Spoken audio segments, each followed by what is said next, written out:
नहमदुहु व नुसल्ली अला रसूलिहिल करीम व बिही नस्तईन। उन जानवरों का बयान जिनकी क़ुरबानी जायज़ नहीं।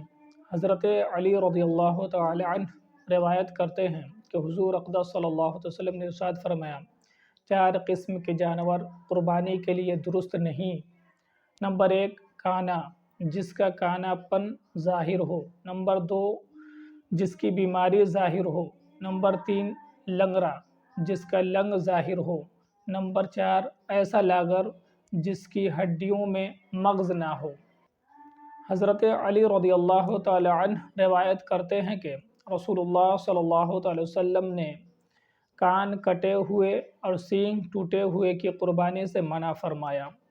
हज़रत अली रज़ियल्लाहु तआला अन्हु से रिवायत है कि रसूलुल्लाह सल्लल्लाहु अलैहि वसल्लम ने फरमाया कि हम जानवरों के कान और आँखें गौर से देख लें और उसकी क़ुरबानी ना करें जिसके कान का अगला हिस्सा कटा हो, और ना उसकी क़ुरबानी करें जिसके कान का पिछला हिस्सा कटा हो, और ना ही उसकी क़ुरबानी करें जिसका कान फटा हो या कान में सुराख हो। ये 3 हदीस पाक हैं जिसमें जानवरों के वह ऐब बतलाए गए हैं जिससे उसकी क़ुरबानी करना जायज़ नहीं है। हम लोगों को ऐसे जानवरों को क़ुरबान करने से बचना चाहिए जिसमें ये ऐबें पाई जाएँ। वमा अलैना इल्लल बलाग।